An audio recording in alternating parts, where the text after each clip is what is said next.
Students, good afternoon. आज हम सब ग्रुप थ्योरी और उसके कुछ एग्जाम्पल्स, कुछ थ्योरम्स और उसी के आगे चलेंगे। ग्रुप थ्योरी में ही नई नई चीज़ें आज हम धीरे धीरे शुरू कर रहे हैं। तो इसमें आज हम कोशिश करेंगे परमुटेशन ग्रुप के बारे में देखने की, और जो एक बार पहले देखा था सिमेट्रीज ऑफ इक्विलेटरल ट्रायंगल, उसके बारे में भी थोड़ा सा आज दोबारा देखेंगे। ठीक है, तो पहले एक आध थ्योरम्स देख लेते हैं सब ग्रुप की, के सब ग्रुप होने की क्या कंडीशन है। नेसेसरी और sufficient A subset H of a group G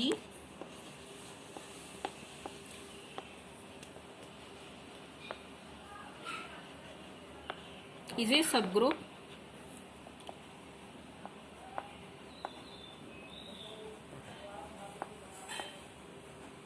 if and only if। Double if का क्या मतलब होता है? If and only if, necessary and sufficient. It satisfies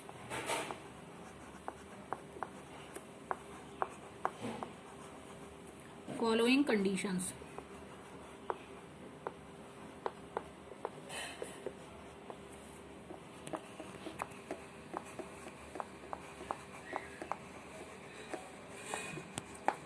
पहली कंडीशन है कि इफ H1 H2 दो एलिमेंट्स हैं H में,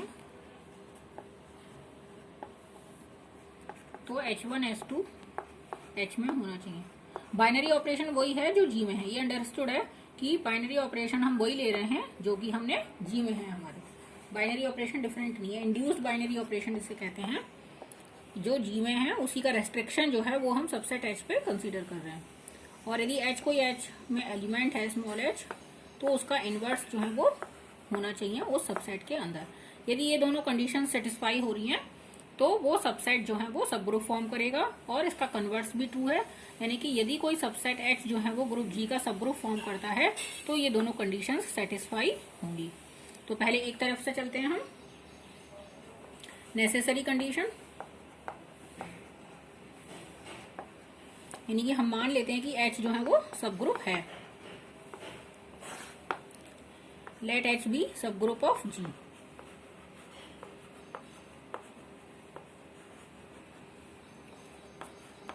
अब H यदि G का सब ग्रुप है तो यानी कि खुद में एक ग्रुप है उस इंड्यूस्ड बाइनरी ऑपरेशन के रेस्पेक्ट में, और जब ये खुद में ग्रुप प्रॉपर्टीज इसमें होल्ड हो रही हैं तो क्लोजर लॉ होल्ड होगा। क्लोजर लॉ क्या कहता है कि यदि H1 और H2 दो एलिमेंट्स हैं H में, क्लोजर लॉ क्या कहता है?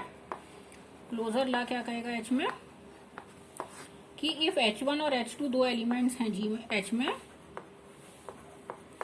तो उनका बाइनरी ऑपरेशन, उनका मल्टीप्लीकेशन से मतलब वही है कि बाइनरी ऑपरेशन लगाया हुआ है हमने, कि उनका मल्टीप्लीकेशन जो है वो भी H में होगा बाई क्लोजर लॉ। एसोसिएटिविटी भी होल्ड होगी H में, एग्जिस्टेंस ऑफ आइडेंटिटी होल्ड होगी, और यदि कोई एलिमेंट H में है तो उसका इनवर्स भी उसके अंदर होगा। तो इनवर्स वाली प्रॉपर्टी से हमें क्या मिल जाएगा? इनवर्स से कि यदि H कोई एलिमेंट है H में तो उसका इनवर्स भी H में होगा, क्योंकि H क्या है? ग्रुप फॉर्म कर रहा है। तो ग्रुप फॉर्म करने से ये दोनों प्रॉपर्टीज क्लोजर और इनवर्स होल्ड करेंगे। यही हमारी फर्स्ट और सेकेंड कंडीशन है। तो कंडीशन नेसेसरी तो है, वो तो बहुत आसान सी बात है। अब हमें दिखाना है कि कंडीशन सफिशिएंट भी है, कि यदि ये दोनों बातें होल्ड हो रही हैं तो H जो है वो G का सब ग्रुप होगा। Condition is sufficient. Double if की थ्योरम है तो हमें दोनों तरफ से आपको दिखाना रहेगा। तो हमने ये मान लिया कि let conditions 1 and 2 hold good.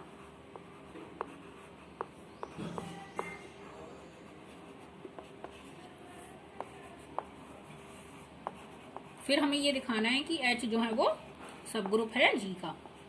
ठीक है, तो कंडीशंस 1 और 2 होल्ड हो रही हैं। तो पहली कंडीशन से हमें क्या मिल रहा है? क्लोजर लॉ मिल रहा है पहली कंडीशन से, और फिर उसके बाद हमें क्या दिखाना पड़ेगा सब ग्रुप होने के लिए? एसोसिएटिविटी। तो एसोसिएटिविटी कोई प्रॉब्लम नहीं है, क्योंकि G में एसोसिएटिविटी होल्ड हो रही है, और जो H के एलिमेंट्स हैं वो G के एलिमेंट्स ही हैं। तो यदि हम H के एलिमेंट्स को as an element of G consider करें तो H में भी एसोसिएटिविटी होल्ड होगी। थर्ड प्रॉपर्टी हमें शो करनी है कि H में आइडेंटिटी एलिमेंट की हमें दिखाना है कि H में एलिमेंट आइडेंटिटी एग्जिस्ट करेगी।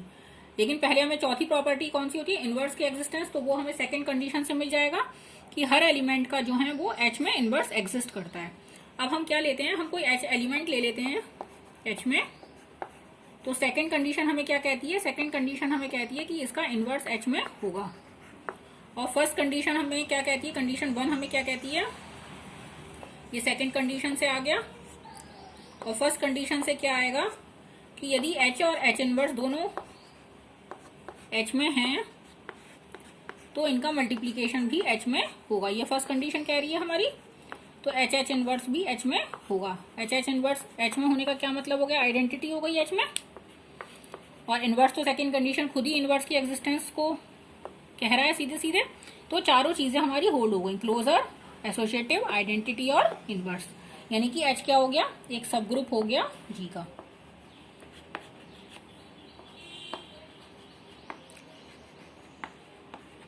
यानी कि जो कंडीशन है वो नेसेसरी और सफिशिएंट दोनों है।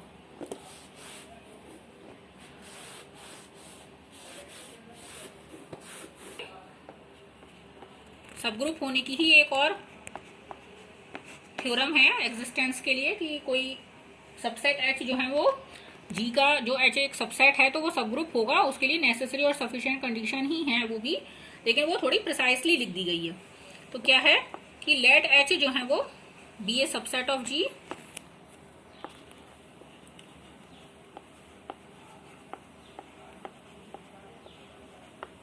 then H will be a subgroup of G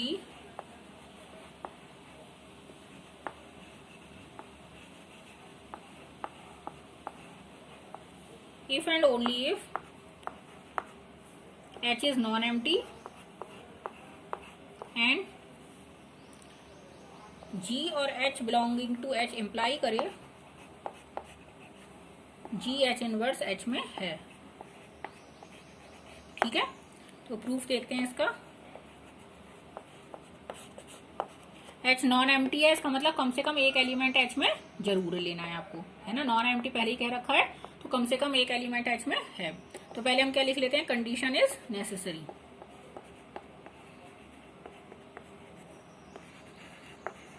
इसका प्रूफ देख लेते हैं।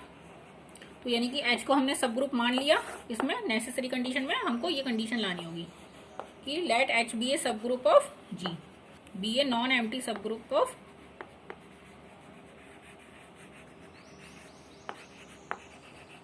एम्प्टी सेट और फुल सेट। ये हमेशा सब ग्रुप होते हैं, ट्रिवियल सब ग्रुप कहते हैं ना। इसके लिए हमने नॉन एम्प्टी सब ग्रुप लिया है जी का, ट्रिवियल नहीं लिया है, नॉन ट्रिवियल लिया है ना। और अब हम इसमें दो एलिमेंट सब ग्रुप है, अब हम इसमें ये कंडीशन हमें दिखानी है। तो जी और एच में है। पहली बात हम पहले ऐसे शुरू करते हैं कि एच यदि कोई एलिमेंट है एच का नॉन एम्प्टी है तो इसमें कोई एक एलिमेंट कम से कम होगा, नॉन एम्प्टी है क्योंकि, तो उसका इनवर्स भी एच में बिलोंग करेगा क्योंकि सब ग्रुप है। और यदि दो एलिमेंट्स एफ में हैं, जी एच में है, सॉरी जी और एच, तो आप इसको ऐसे भी लिख सकते हैं कि जी है और एच इनवर्स है, क्योंकि यहां से आपने देख लिया कि एच बिलोंग करता है एच में तो उसका इनवर्स भी बिलोंग करता है। तो जी है, एच है और एच इनवर्स भी है। तो हमारा इन दोनों से काम है। अब हम इन दोनों के बीच क्लोजर प्रॉपर्टी लगा दें एच की, क्योंकि एच एक सब ग्रुप है तो इसमें क्लोजर प्रॉपर्टी होल्ड करेगी। तो जी एच इनवर्स जो है वो एच में हो जाएगा। ठीक है, यानी कि ये वाली जो कंडीशन है वो ट्रू हो गई। अब हमें इसका कन्वर्स प्रूफ करना है। कन्वर्स में क्या है कि हम कंडीशन को ट्रू मान के चलेंगे और ये प्रूफ करेंगे कि एच जो है वो एक सब ग्रुप है जी का।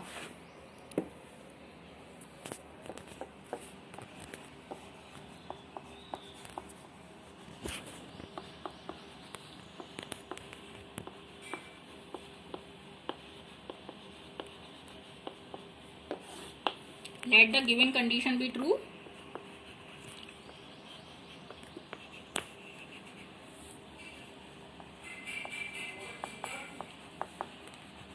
अब हमको H को सब ग्रुप प्रूफ करना है। सब ग्रुप प्रूफ करने के लिए क्या दिखाना होगा, हमें चारों बातें दिखानी होंगी, closure, associativity, existence of identity और एग्जिस्टेंस ऑफ इनवर्स। तो पहले हमें दे क्या रखा है, हमें ये दे रखा है कि G और H में हैं यदि कोई दो एलिमेंट, तो ये इंप्लाई करता है कि जी एच इनवर्स एच में होगा। ये हमको दे रखी है कंडीशन। तो इस कंडीशन को यदि हम एक ही एलिमेंट के लिए लेके चलें कि हमको एक एलिमेंट मान लेते हैं जी कोई एच में कोई एलिमेंट है, तो फिर इसी बात को दोबारा लिख लें, जी एच में है, जी एच में है, एक ही एलिमेंट को दो बार लिख लिया, तो हमें जो गिवन कंडीशन है उससे हमें क्या मिल जाएगा, जी जी इनवर्स एच में हो जाएगा, है ना। एच की जगह हमने उसी सेम एलिमेंट जी का दोबारा यूज कर लिया, और दी हुई कंडीशन से जी जी इनवर्स एच में हो जाएगा, यानी कि एग्जिस्टेंस ऑफ आइडेंटिटी हो जाएगी एच में।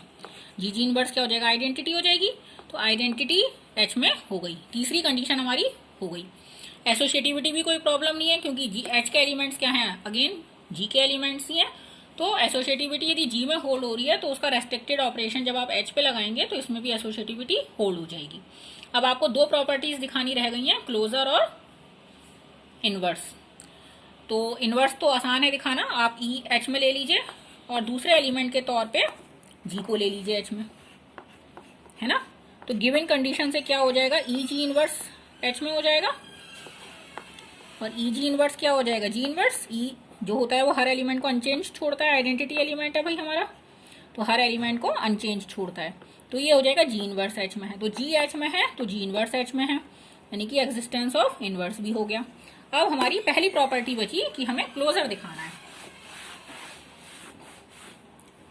क्लोजर दिखाने के लिए क्या होता है कि हम दो एलिमेंट एच में मान लेते हैं, एक जी एच में है और एच एच में है, ठीक है भाई। अब हमें जी एच दिखाना है, तो एच एच में है तो अभी हमने एग्जिस्टेंस ऑफ इनवर्स दिखा दिया था, तो एच है यदि कोई एलिमेंट एच में तो उसका इनवर्स भी एच में होगा। तो हम यदि यहां से शुरू करें कि जी एच में है, सॉरी जी एच में है, G belongs to H and H inverse belongs to H, और हमारी दी हुई कंडीशन से क्या है, फर्स्ट एलिमेंट और सेकंड का इनवर्स, इनका प्रोडक्ट, तो जी एच इनवर्स का इनवर्स एच में होगा।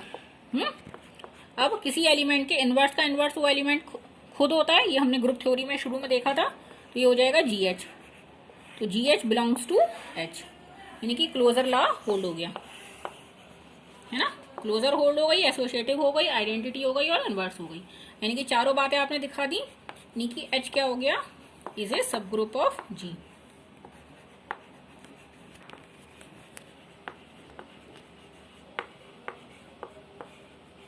ठीक है, ये काफी इंपॉर्टेंट थ्योरम है एग्जाम के पॉइंट ऑफ व्यू से, और बहुत इंपॉर्टेंट रिजल्ट है कि यदि दो एलिमेंट ए बी एच में हैं तो ए बी इनवर्स यदि एच में है तो वो सब ग्रुप फॉर्म करता है। काफी सारी एक्सरसाइजेस दे रखी होती हैं बुक्स के पीछे, तो वो आप लोग ट्राई कर सकते हैं, और कुछ प्रॉब्लम आए तो मुझसे पूछ सकते हैं। अब एक नई डेफिनेशन हम दे रहे हैं कि लेट एच कोई सब ग्रुप है जी का,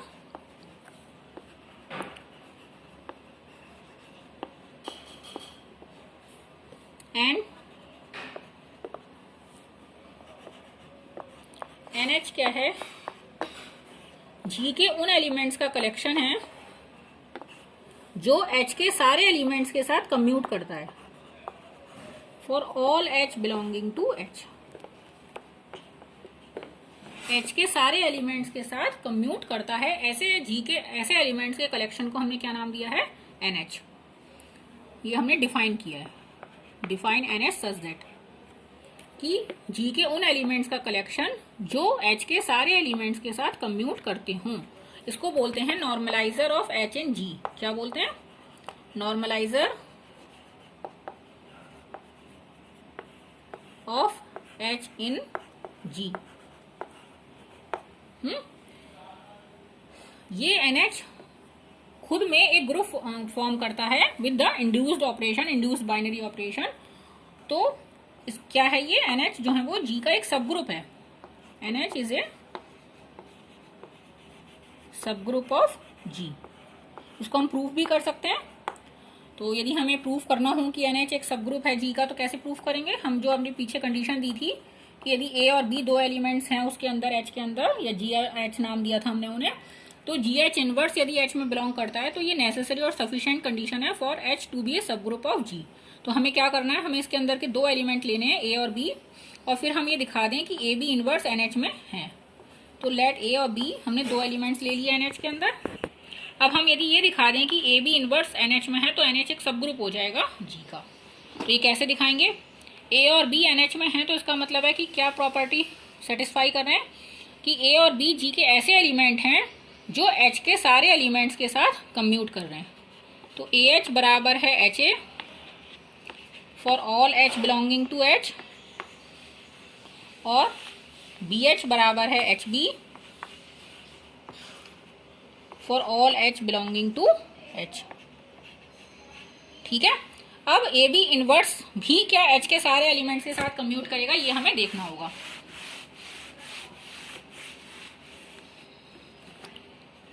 तो हम करके देखते हैं। AB इनवर्स H क्या आएगा, AB इनवर्स H ये हमें निकालना है। AH बराबर HA हमें पता है, और BH बराबर HA हमें HB हमें पता है। अब इसमें हम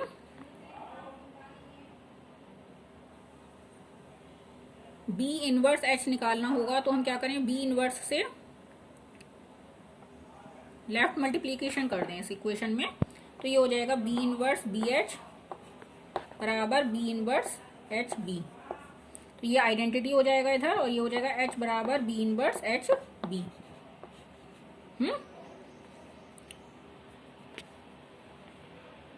फिर इस B को यदि हमें इधर ले जाना हो तो हम दोनों तरफ, यहां हमने क्या करा, left multiplying by B inverse.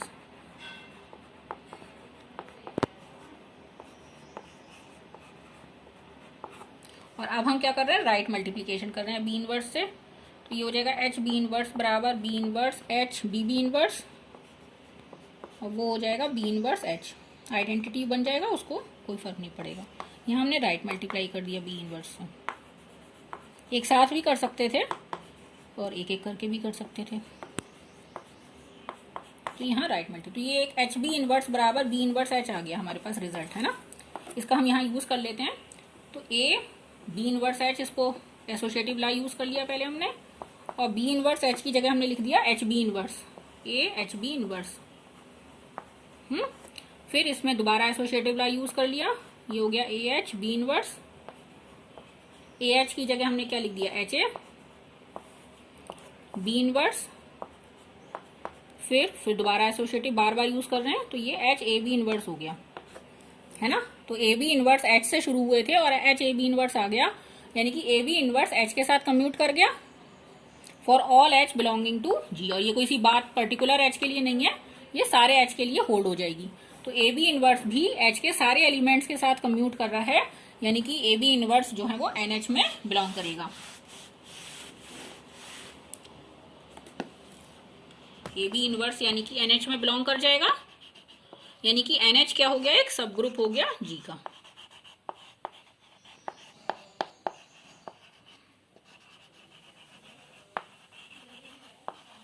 इसे बोलते हैं normaliser of H and G। ठीक है, ये बहुत इंपॉर्टेंट ग्रुप है। आगे अभी हम कोसेट थ्योरी वगैरह पढ़ेंगे तो उसमें इसका काम आएगा। और एक और टर्म हम डिफाइन कर रहे हैं, सेंटर ऑफ G। ये एक नया ग्रुप है, नया सब ग्रुप है, सेंटर ऑफ G। तो लेट G कोई ग्रुप है,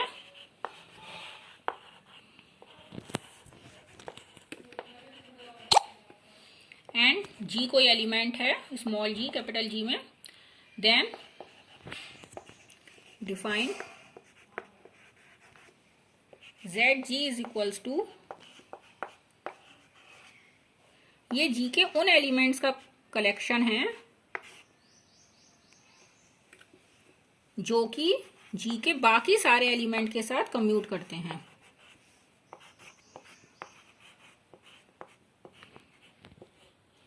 G के कुछ एलिमेंट्स ऐसे हैं जो बाकी सारे एलिमेंट्स के साथ कम्यूट करते हैं। कौन कौन से हो सकते हैं, आइडेंटिटी देखिए होगा ही।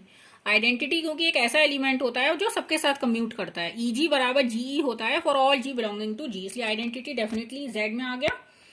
तो ZG भी एक सब ग्रुप होता है G का, सेंटर बोलते हैं इसको, इसको बोलते हैं centre of G। ZG is called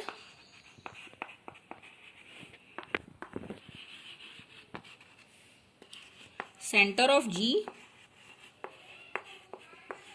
and it forms a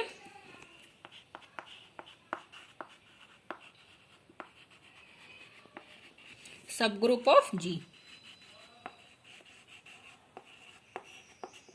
in fact ये क्या होता है, नॉर्मल सब ग्रुप फॉर्म करता है। अभी नॉर्मल सब ग्रुप क्या होता है ये मैंने आपको बताया नहीं है, इसलिए मैंने सिर्फ सब ग्रुप ही लिखा है अभी। लेकिन जब हम बाद में नॉर्मल सब ग्रुप पढ़ लेंगे तो हम देखेंगे कि ZG क्या होता है, वो G का एक नॉर्मल सब ग्रुप होता है। फिलहाल हम सब ग्रुप ही प्रूफ कर देते हैं कि ZG जो है वो G का सब ग्रुप है। तो अगेन हम इसके अंदर दो एलिमेंट A और B लेंगे और फिर हम ये दिखाएंगे कि AB इनवर्स जो है वो ZG में है। तो नेसेसरी और सफिशिएंट कंडीशन थी वो, तो उससे क्या होगा, हमारा ZG सब ग्रुप हो जाएगा। फिलहाल के लिए नॉर्मल सब ग्रुप जब हम पढ़ेंगे तो हम ये देख लेंगे कि इसमें वो कंडीशन भी होल्ड हो रही है और ZG इनफैक्ट जो है वो G का एक नॉर्मल सब ग्रुप होगा। तो फिलहाल हमने क्या किया, हमने अभी के लिए इसमें दो एलिमेंट A और B मान लिए और अब हम ये दिखाएंगे नॉन एम्प्टी होना चाहिए। हाँ, पहली कंडीशन क्या थी कि नॉन एम्प्टी होना चाहिए, तो नॉन एम्प्टी है ही, ZG is non empty because identity तो ZG में है ही। आइडेंटिटी क्योंकि G के सारे एलिमेंट्स के साथ कम्यूट करती है। EG बराबर GE for all G belonging to G, है ना। आइडेंटिटी सबके साथ कम्यूट करती है, इसलिए आइडेंटिटी इसके अंदर है, यानी कि नॉन एम्प्टी है। अब हमने इसके अंदर दो एलिमेंट्स मान लिए। अब हमें ये दिखाना है कि AB इनवर्स जो है वो ZG में है, यानी कि AB इनवर्स भी G के सारे एलिमेंट्स के साथ कम्यूट करेगा। तो हम AB इनवर्स G से शुरू करते हैं। तो AB इनवर्स G को फिर हम लिख सकते हैं AB इनवर्स G, बिल्कुल नॉर्मलाइजर के जैसा ही है।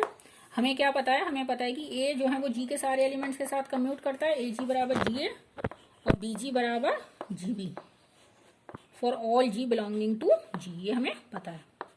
जैसे नॉर्मलाइजर में था उसी तरीके से यहाँ से हम क्या आ जाएगा, हमारा B इनवर्स से प्री मल्टीप्लीकेशन और पोस्ट मल्टीप्लीकेशन दोनों एक साथ करेंगे जब आप, तो ये आ जाएगा GB इनवर्स बराबर B इनवर्स G, जैसे पीछे आया था अभी, और उसका यूज कर देंगे आप, तो B इनवर्स G की जगह GB इनवर्स लिख देंगे, AGB इनवर्स, एसोसिएटिव लगाते रहेंगे, AGB इनवर्स, लाइन खींच लो थोड़ा, ये अलग है। फिर ये हो जाएगा AG की जगह आप फिर GA यूज कर लेंगे और फिर से एक बार एसोसिएटिव लगा देंगे, तो ये GAB इनवर्स हो जाएगा, है ना। यानी कि AB इनवर्स G के साथ यहाँ कम्यूट कर रहा है। AB inverse G is equal to GAB inverse, यानी कि AB इनवर्स जो है वो ZG में बिलोंग कर गया, यानी कि ZG जो है वो G का एक सब ग्रुप है। इसको, इस सब ग्रुप को क्या बोलते हैं, सेंटर ऑफ G, ठीक है। एक और इंपॉर्टेंट एग्जांपल भी है कि यदि G कोई एबिलियन ग्रुप हो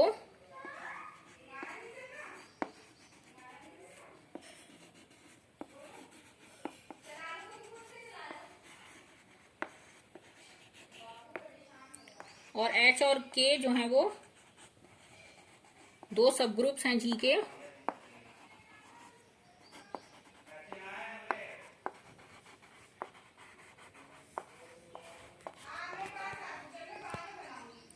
एंड HK जो है वो इस तरीके से डिफाइन है, H और K के एलिमेंट्स के प्रोडक्ट के तौर पे, जहाँ H कहाँ है, H में, स्मॉल h कैपिटल H में है, और K जो है वो K में है।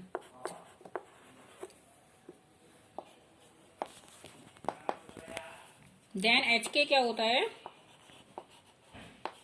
एक सब ग्रुप होता है G का।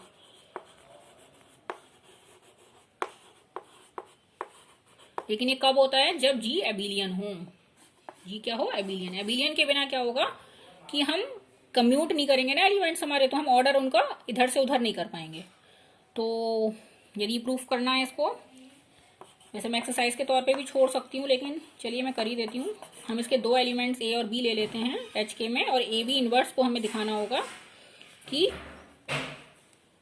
पहले इसको दिखा दें नॉन एम्प्टी है, तो नॉन एम्प्टी में कोई इशू नहीं है। H और K क्या है, सब ग्रुप्स हैं, तो दोनों के अंदर आइडेंटिटी होगी। E होगी H में, E बिलोंग करता है H में, E बिलोंग करता है K में, है ना, कम से कम, क्योंकि सब ग्रुप है तो आइडेंटिटी तो बिलोंग करेगी ही।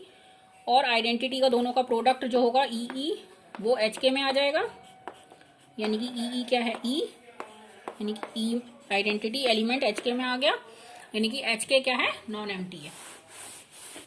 तो नॉन एम्प्टी वाली इशू तो खत्म हो गई। पहला जो हमें दिखाना था HK जो है वो नॉन एम्प्टी है और इसमें E बिलोंग करता है। अब हमको ये दिखाना है कि एच के क्या है, सब ग्रुप है। तो उसके अंदर 2 एलिमेंट्स ले लिए हमने, लेट ए और बी, हमने 2 एलिमेंट्स ले लिए एच के अंदर।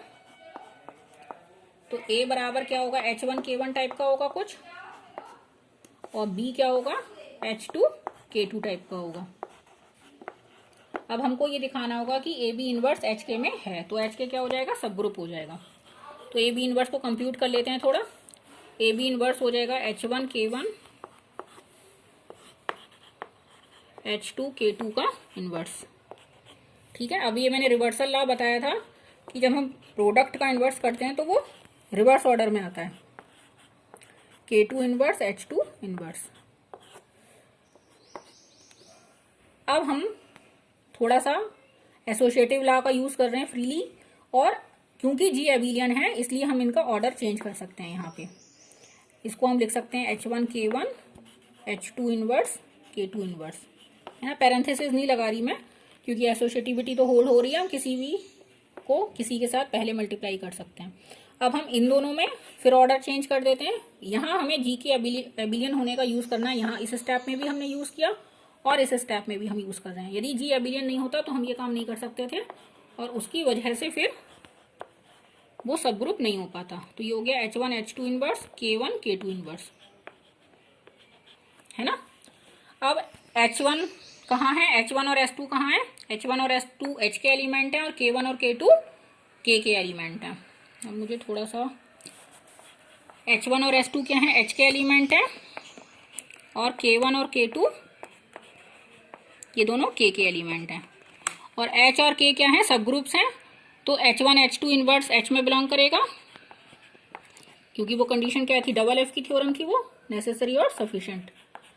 तो यहाँ पे यदि ये सब ग्रुप्स हैं तो ये कंडीशन होल्ड हो रही होगी।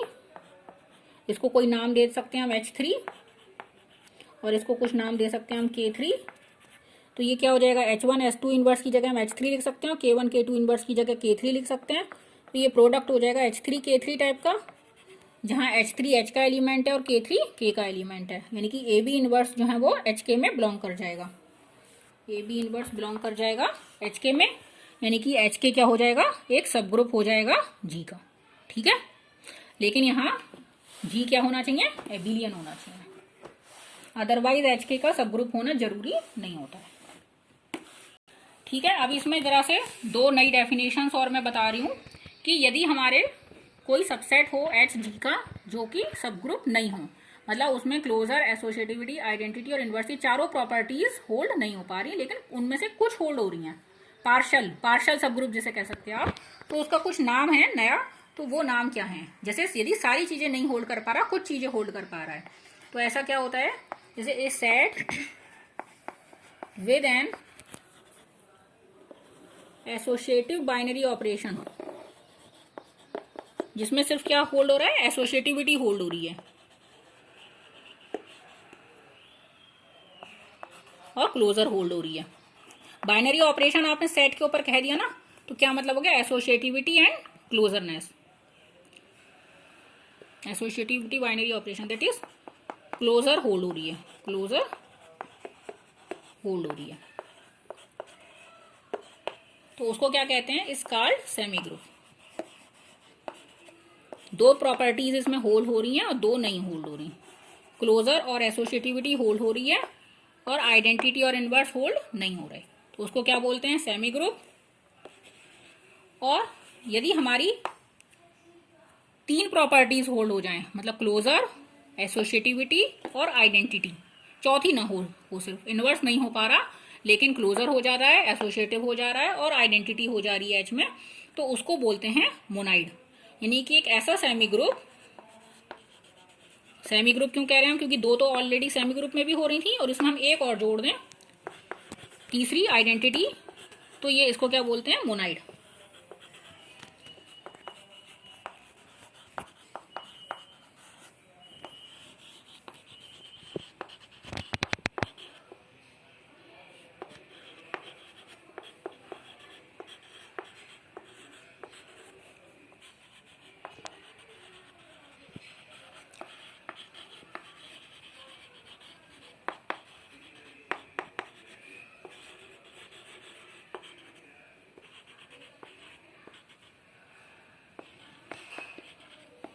ठीक है, तो कुछ कॉन्सेप्ट्स आज हमने सब ग्रुप थ्योरी के कवर किए, कुछ थ्योरम्स हमने देखी।